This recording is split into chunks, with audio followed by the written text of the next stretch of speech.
Est-ce qu'il y en a qui croient encore que le sida est contagieux?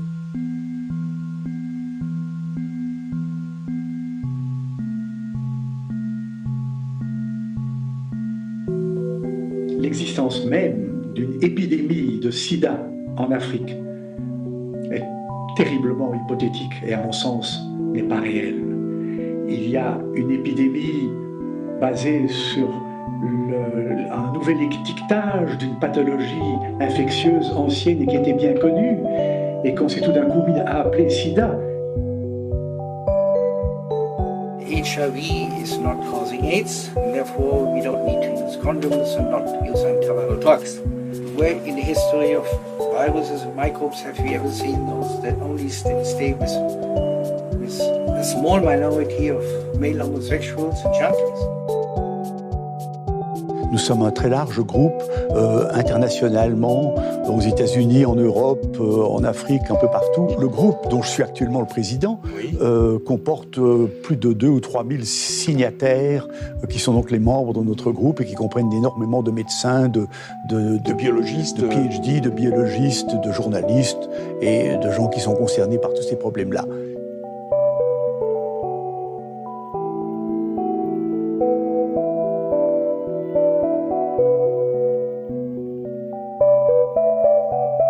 Semer le doute, chapitre 2, les dissidents.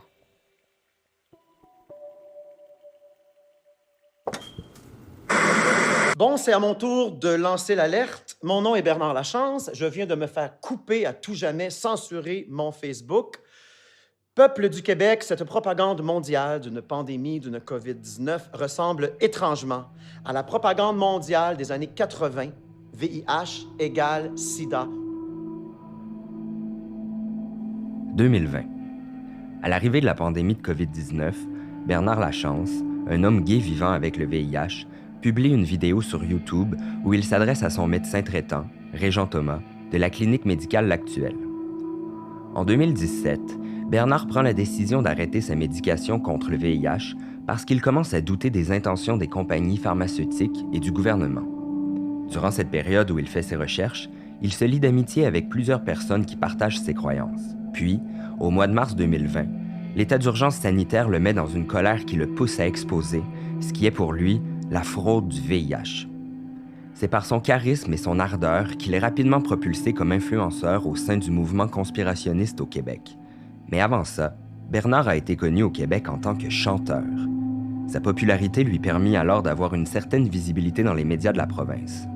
Il a d'ailleurs essayé d'exposer son point de vue à la populaire émission Denis Lévesque en juin 2020. Vous vous souvenez de ce Québécois Bernard Lachance qui vendait lui-même ses billets de spectacle. Et vous voyez ces images, notamment à Chicago, où Oprah Winfrey l'a rencontré. Or, si on vous en parle ce soir, c'est qu'il y a quelques semaines, Bernard Lachance a communiqué avec nous. Il nous a dit en plein cœur de cette crise du coronavirus, j'aimerais parler de la crainte du virus parce que lui, il en avait contracté un qui a fait les manchettes bien avant le coronavirus, le VIH, et c'est la première fois qu'il va en parler aujourd'hui et il va nous raconter pourquoi donc ce soir. Salut Bernard! Salut, ça va bien, Denis? Oui, donc une grosse journée pour toi parce que tu décides de parler de ça. C'est la première fois que tu en parles. Oui, c'est la première fois que je vais en parler. Et Denis, je vais te surprendre, j'ai donné une toute autre pré-entrevue à ton recherchiste parce que j'avais peur que vous me laissiez pas dire ce que je m'apprête à vous dire. Mais moi, j'ai pris, après Oprah, j'ai pris mes pilules pendant 8 ans. Aïe, aïe. Ça, c'est ce qu'on appelle la trithérapie. C'est la trithérapie et j'ai arrêté il y a 3 ans. La propagande de cette pandémie d'une COVID-19 me rappelle étrangement la propagande du VIH-Sida des années 80.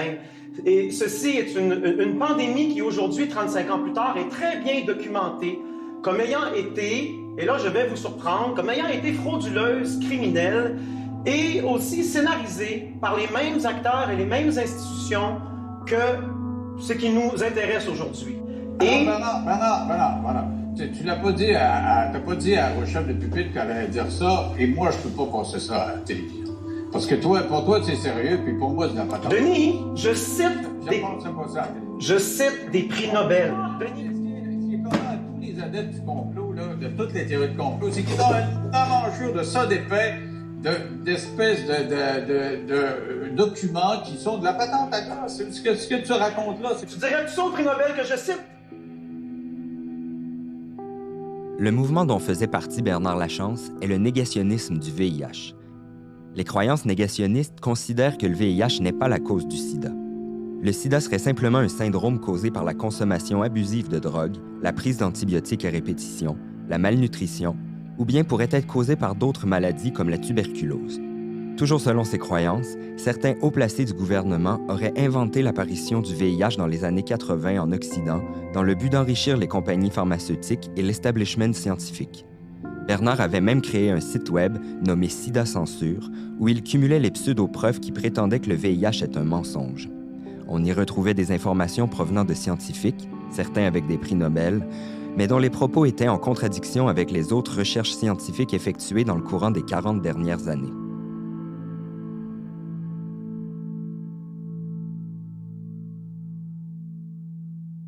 Les recherches effectuées par le médecin infectiologue Jacques Pépin indiquent que l'apparition du sida aux États-Unis n'est que la pointe de l'iceberg. Le VIH a frayé son chemin sur une 60aine d'années en Afrique centrale et s'est propagé rapidement durant les années 50 dans la région du Congo. La médecine coloniale a fortement contribué à cette accélération, notamment parce que les pays colonisateurs ont effectué des campagnes de soins à grande échelle pour traiter certaines maladies tropicales avec des aiguilles non stérilisées. Éventuellement, on sait que l'exportation vers le continent américain, ça s'est fait vers 1967-1968. Ça s'est passé d'abord du Congo vers Haïti. Et là, ça n'a pas pris beaucoup de temps, peut-être 2 ou 3 ans plus tard. Le virus a été réexporté d'Haïti vers les États-Unis, où il est arrivé aux environs de 1970 dans la ville de New York. Alors là, il y a eu de la transmission à l'intérieur de New York pendant quelques années. Finalement, le virus est arrivé en Californie vers le milieu des années 70. Puis après ça, progressivement, il y a des gens qui ont commencé à développer des infections opportunistes. Puis finalement, en 1981, la maladie a été reconnue. Donc, en juin 1981, c'est un peu la date de naissance officielle du sida. Mais en réalité, donc, comme je viens de l'expliquer, ça faisait au moins 60 ans que le virus suivait son chemin en Afrique centrale. Les 41 tout premiers cas d'homosexuels malades signalés au CDC qui avaient complètement détruit leur système immunitaire, eh bien, l'avaient détruit par intoxication aux drogues et absolument pas par infection transmise sexuellement avec leur virus qui vient du singe, jamais isolé. D'ailleurs, ces 41 gays-là qui s'étaient soi-disant infectés entre eux ne se connaissaient même pas tous. Mais parce qu'ils avaient tous comme point en commun jeunes gays qui en baissent 12 par semaine, les recherches se sont tout de suite dirigées vers l'hypothèse d'une maladie virale transmise sexuellement. C'était logique. Mais coup de théâtre, à la grande déception de l'empire politico-pharmaceutique.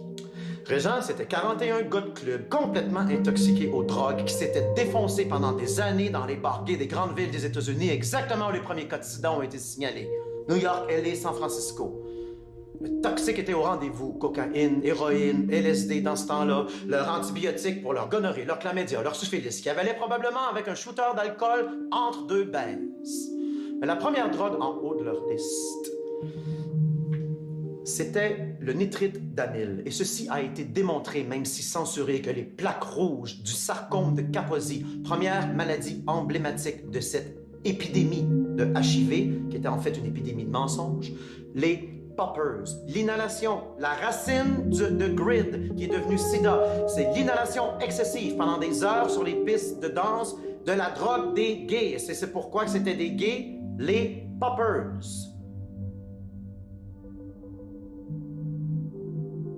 Nous avons discuté de cette théorie avec Jacques Pépin. Ce qu'il nous a dit, c'est que ce sont des scientifiques du Center for Disease Control aux États-Unis qui ont identifié pour la première fois le sida chez 6 hommes de Los Angeles. Ils ont alors émis l'hypothèse de la consommation de drogue et des infections transmises sexuellement pour expliquer l'apparition de la maladie. Mais ces hypothèses ont été jugées improbables par la suite.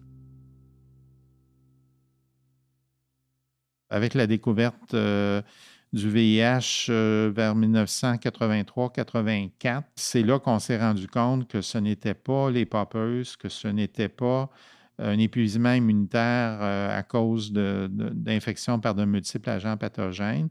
On s'est rendu compte que c'était le VIH qui était bel et bien l'agent causal du sida.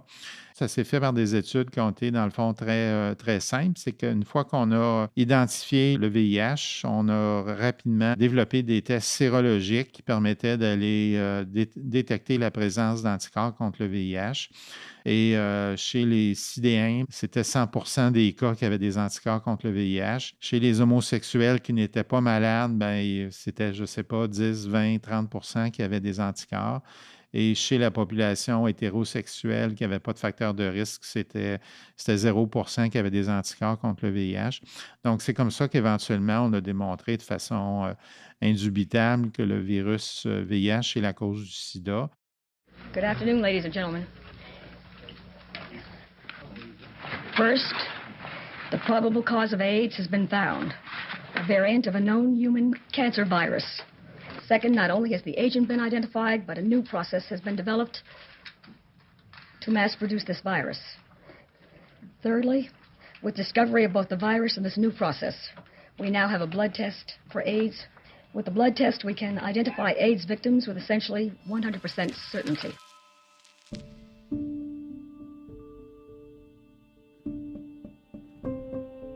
Le virus arrive dans la circulation sanguine, puis là, il va s'attacher à des cellules immunitaires. Les lymphocytes, les macrophages, ça, c'est tous des noms de cellules qu'on a dans notre système immunitaire pour nous protéger contre les infections. Sur ces cellules-là, il y a un récepteur qu'on appelle le récepteur CD4. Ce qui arrive, c'est que le virus s'attache à ces récepteurs-là, puis après ça, ça va lui permettre de rentrer dans la cellule. Sophie Prophète, pharmacienne à l'hôpital Notre-Dame. Fait que si on voit, mettons, les cellules immunitaires comme une pêche, c'est comme si le virus s'attachait au petit poil de la pêche, puis ça lui permet de rentrer dans la chair. Rendu là, quand il est dans la chair, mais là, il va essayer de rentrer dans le noyau de la pêche. Donc, il va utiliser plusieurs enzymes pour rentrer dans le noyau. Après ça, il va utiliser plusieurs enzymes pour se diviser en autres petits morceaux de virus. Une des enzymes impliquées là-dedans, c'est la transcriptase inverse. Fait qu'un coup qu'il s'est servi de cette transcriptase inverse-là, il va arriver pour refaire d'autres petits bouts de virus. Il va avoir une autre enzyme qui s'appelle la protéase qui va être mise à contribution. Bref, il y a toutes sortes d'enzymes qui sont dédiées à la multiplication du virus, puis qui sont présentes dans nos cellules immunitaires. Puis toutes ces petites enzymes-là, en fait, j'en parle parce que c'est des cibles pour les médicaments contre le VIH. Fait que quand un patient commence à être traité pour ce virus-là, on lui donne des médicaments qui empêchent l'enzyme, entre autres, de la transcriptase inverse, l'enzyme de la protéase, l'enzyme de l'intégrase, par exemple, de faire son travail comme il faut. Fait que ça fait en sorte que le virus, il y a plein d'embûches pour refaire d'autres petits virus. Fait que c'est ça le principe du traitement du VIH, c'est vraiment d'agir sur toutes les enzymes qui contribuent au cycle de vie normal de ce virus-là.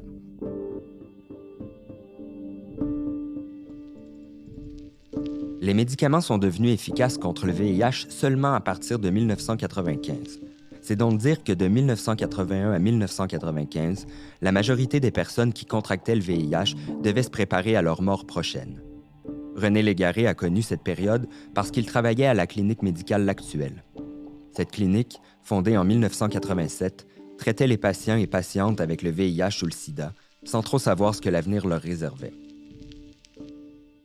La première période qui est vraiment avant l'avènement des trithérapies, c'est une époque où est-ce qu'on accompagnait en fin de compte à la mort. Donc, on peut carrément dire ça. Donc, les patients, on les voyait sur une base très régulière. Donc, quand la fin de vie approchait, donc c'était souvent des rendez-vous 2 fois par semaine, des fois plus. Des fois, c'était là tous les jours qu'ils venaient nous visiter. Donc, on connaissait les patients personnellement. Donc, on devenait proche d'eux. Donc, à force de les voir. Donc, on était très bondés, là, très attachés donc, l'un à l'autre dans l'équipe. Donc, c'était autant le personnel administratif que l'ensemble du corps médical. On était tous très proches, donc ça nous permettait de couper le fait qu'on perdait en moyenne au moins un patient par semaine. C'était énorme. Donc, le fait qu'à la fin, ils viennent très souvent, ils venaient très fréquemment, ben on les connaissait, donc c'est comme... ça venait toujours nous chercher, donc la mort de l'un d'entre eux. Donc, c'est une partie en même temps qui avait quand même de l'espoir, parce que la clinique actuelle a participé dans les recherches sur les nouvelles molécules anti-VIH. Donc, on avait un espoir de OK, il y a de quoi qui s'en vient peut-être, mais il y avait aussi cet aspect donc, d'accompagnement à la mort qu'on faisait beaucoup. Donc, ouais, j'ai été pas mal souvent dans des salons mortuaires et des églises, donc à cette époque, donc je dois dire. Ouais. Deuxième période, qui était l'avènement des trithérapies, ben nous, à l'actuel, à ce moment-là, on a parlé vraiment de nos patients miraculés. Ces patients qui étaient vraiment en phase terminale, vraiment, là aussi, fin de vie totale, puis qu'on a donc offert la trithérapie et qui sont aujourd'hui encore en vie pour la plupart d'entre eux et elles. Donc, puis j'ai vraiment un bel exemple d'une femme vivant avec le VIH qui, je la vois grabataire dans sa chaise roulante, elle pèse environ 40 livres, donc on est au point de la rentrer à l'hôpital en soins palliatifs. Elle a donc donné ses enfants en adoption, donc tu sais, elle s'en va à la mort. Mais aujourd'hui, elle est grand-mère, donc c'est ça. Mon Dieu. Ça me touche encore 30 ans plus tard.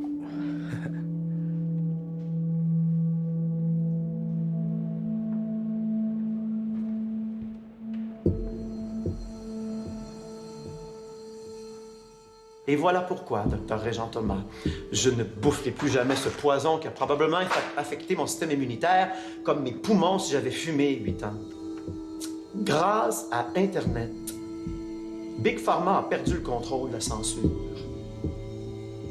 L'Empire pharmaceutique a menti à ses petits soldats médecins en bas de la pyramide. Il n'y en avait pas d'armes de destruction massive VIH. Ils se sont juste pas fait pogner eux autres, puis là, ça fait trop longtemps, 35 ans, c'est trop gros pour être vrai. Vous comprendrez que je parle de ça avec émotion, parce qu'on m'a violé psychologiquement en me disant que j'allais mourir, ce qui est un coup de masse, et physiquement avec ce poison.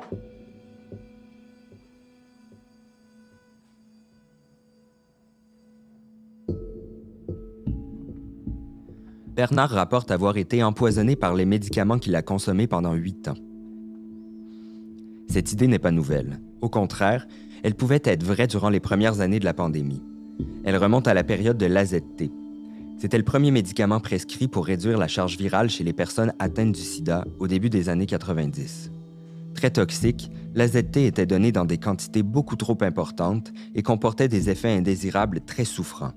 Fatigue, nausées, vomissements, douleurs abdominales persistantes, douleurs musculaires, perte d'appétit, insomnie, anémie ou encore la lipodystrophie, un syndrome qui modifie la distribution des graisses et leur répartition sur le corps. Au départ, l'AZT avait été développé dans les années 60 comme médicament anticancéreux. C'était ça l'objectif de cette molécule-là. Puis finalement, aux doses qui avaient été étudiées, c'était soit inefficace ou trop toxique, de sorte que cette molécule-là avait été mise de côté. Quand ils ont découvert qu'est-ce qui se passait avec le fameux syndrome d'immunodéficience acquise, donc le sida, ils se sont dit, peut-être que comme elle vient intervenir dans le fonctionnement de l'enzyme transcriptase inverse, peut-être qu'on serait capable de stopper la multiplication du virus en donnant de ce médicament-là. Donc, initialement, ils ont fait des recherches de phase 1. On essaie de voir s'il y a une meilleure survie avec le médicament parce qu'ils voyaient qu'il y avait un effet sur la charge virale, donc la quantité de virus. L'affaire, ce qui arrivait, c'est qu'à l'époque, les patients mouraient. Il y a des interviews là, dans ce temps-là, là, qu'on interviewe un homme, qu'il y a une vingtaine de ses amis qui sont morts dans l'année. T'sais. Ça n'a pas de sens. Là. Fait que si tu fais partie d'une communauté qui a ce niveau-là de décès dans ton entourage, tu veux une solution rapide.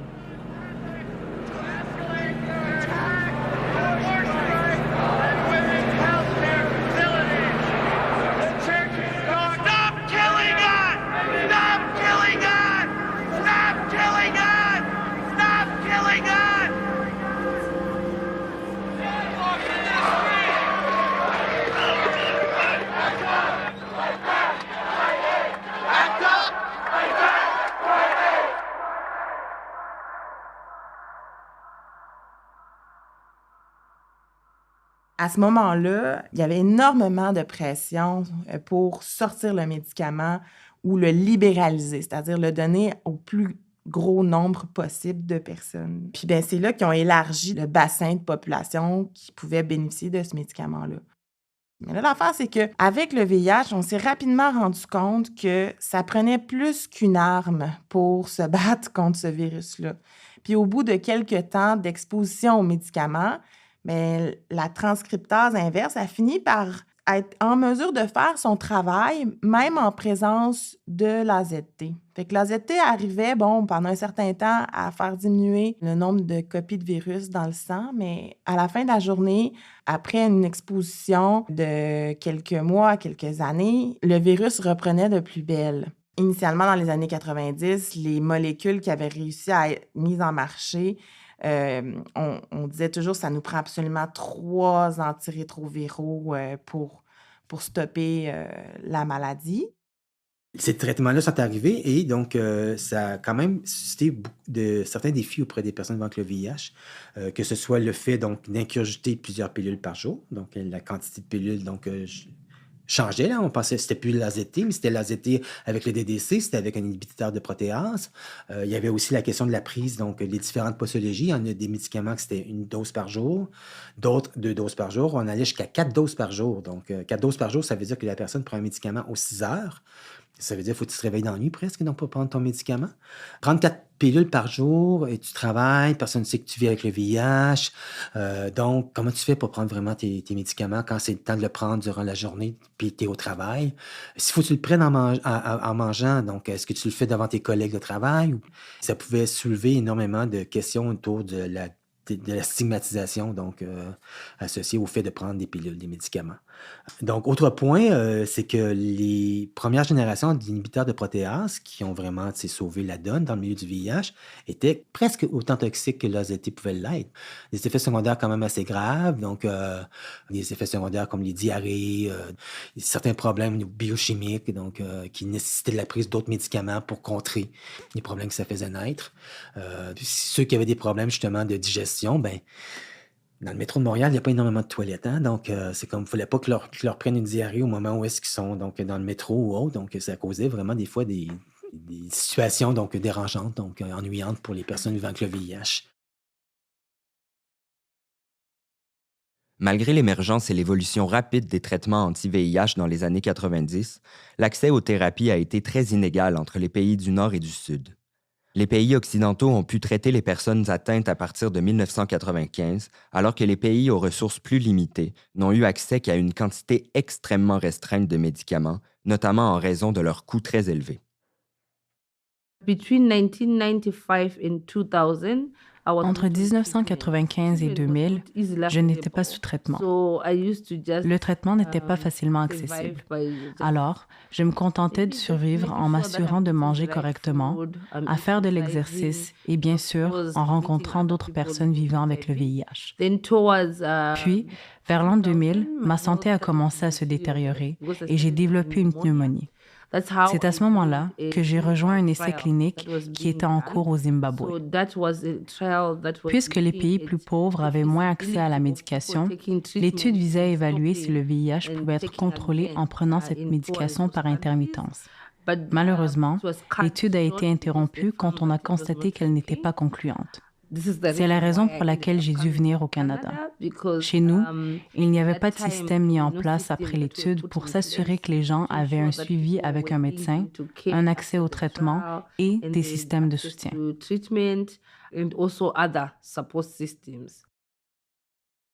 Marvelous a occupé de nombreux postes au sein d'organisations offrant du soutien aux personnes vivant avec le VIH. D'abord au Zimbabwe, puis au Canada où elle a travaillé plusieurs années au Centre de santé communautaire Women's Health in Women's Hands, une organisation de Toronto qui offre des soins de santé aux femmes des communautés africaines, caribéennes, latino-américaines et sud-asiatiques qui sont engagées dans plusieurs recherches les concernant. Tout en faisant cet extraordinaire travail de terrain, Marvelous est retournée à l'université pour effectuer un baccalauréat en travail social, une maîtrise en santé globale et un doctorat qui est actuellement en cours.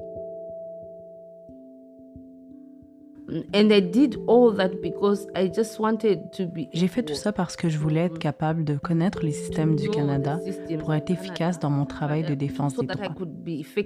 Je ne voulais pas m'asseoir à une table pour le simple fait d'être une personne séropositive. Je voulais parler le langage que certaines personnes assises à la table parlaient. Je voulais comprendre le langage de la santé globale, le langage du travail social. Quand les gens parlent des déterminants sociaux de la santé, de quoi parlent-ils? Ce sont ces choses qui m'ont poussé à retourner à l'école. Jusqu'en 2019, je travaillais pour Women's Health. À ce moment-là, j'étais gestionnaire du volet population et santé et j'étais chargée du département de la santé mentale relié au VIH. Mais je n'ai occupé ce poste que pendant quelques mois. Par la suite, Vive m'a recrutée pour devenir la responsable des relations communautaires. C'est donc le rôle que j'occupe actuellement. Mon rôle est d'offrir les différentes perspectives des personnes vivant avec le VIH. Je travaille dans le secteur depuis longtemps, autant au niveau national que global. J'ai beaucoup à offrir puisque je connais des gens vivant avec le VIH un peu partout, que ce soit en Afrique ou en Russie. La partie la plus excitante de mon travail est aussi l'une des raisons pour laquelle j'ai rejoint Vive comme intermédiaire entre le communautaire et Vive. Je suis une personne connue et respectée pour mon travail. Donc, je sais qu'au sein de la communauté, les gens savent que Marvelous saura les défendre. Elle vient de la communauté. Elle sait ce que nous ressentons. Elle comprend nos problèmes. En même temps, je veux aussi que Vive comprenne les problèmes du point de vue des gens dans la communauté, pas seulement celui des organisations qui luttent contre le sida. C'est donc passionnant pour moi d'être intermédiaire entre les deux parties. Being the go-in-between for both sides. Il y a quand même une évolution intéressante donc, de la perception du traitement au sein de la communauté VIH. Donc, que l'on pense, donc, au début, quand c'est arrivé la trithérapie, donc, tout le monde voulait la prendre. Donc, c'est comme tout le monde s'est garoché, donc, parce que ça sauvait les vies. Donc. Mais sauf que tranquillement, pas vite, lorsque les effets secondaires ont commencé à apparaître, les gens, il y avait quand même des atteintes à leur qualité de vie. Mais là, tu sais, ça a commencé à vouloir nuancer un peu. Donc, c'est comme, ben là, est-ce vraiment nécessaire? Est-ce que la perte de ma qualité de vie vaut les années de plus que je vais avoir à vivre? Parce que oui, est-ce que tu acceptes de vivre toute ta vie je m'excuse, mais tu sais, avoir des diarrhées tous les jours? Donc, est-ce que tu veux accepter ça? Donc, puis pour des années à venir? Donc, les questions étaient légitimes, donc de voir est-ce que vraiment c'est aussi bon que ça, donc, par rapport à la qualité de vie que je veux. Donc, il y a toute cette prise de conscience des personnes vivant avec le VIH. Il faut quand même reconnaître que les médicaments nous sauvent la vie, ils nous prolongent notre vie. Donc, les effets bénéfiques prennent plus de place que les effets négatifs parce que le traitement me permet de vivre, donc me permet de travailler. Oui, j'ai eu des effets secondaires plates, mais on a pu régler la question. Fait qu'initialement, quand les traitements antirétroviraux ont commencé à être très efficaces, c'était une discipline militaire pour prendre ces médicaments comme il faut, pour ne pas développer de résistance médicamenteuse. Les virus résistants, après ça, c'est difficile à s'en débarrasser. Donc, le nombre de comprimés initial était vraiment intense. Là, maintenant, depuis quand même quelques années, les comprimés 3 dans 1 existent. Donc, un patient, il peut prendre un comprimé 1 fois par jour et ça va être ça, sa thérapie.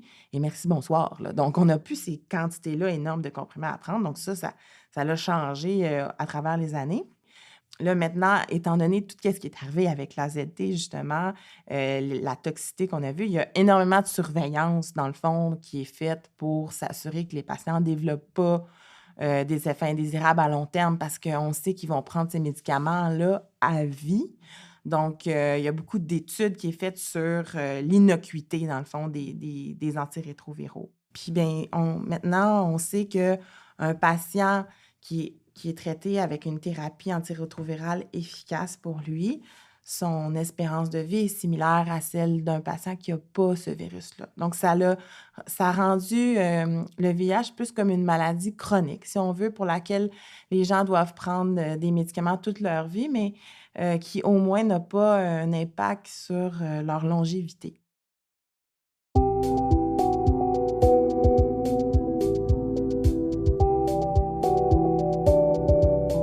Dans le prochain épisode de Semer le doute. Une seule maladie, la peur. Et il n'y a qu'une peur, la peur de la mort. Les gens qui vont être dans le nouvel âge, c'est des gens qui sont adeptes de toutes les formes de thérapie alternative. Mais alors là, toutes. Le produit naturel, c'est pas le grand méchant loup là, dans cette histoire-là. Il faut être réaliste. On est dans une crise qui va durer des mois. When COVID started, I think how it was... Quand la COVID a commencé, les messages de la santé publique étaient dits de manière épeurante, contrôlante et dans un esprit de surveillance.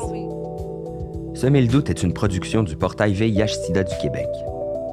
Ce balado est réalisé par Justine Massicotte et narré par Guillaume Tremblay-Galland.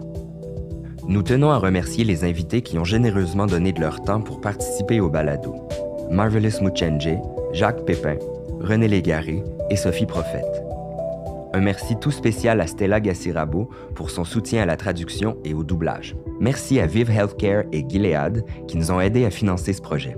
Ce balado a été enregistré dans le studio de Fierté Montréal et de Les Trois Sexes. Nous tenons à les remercier.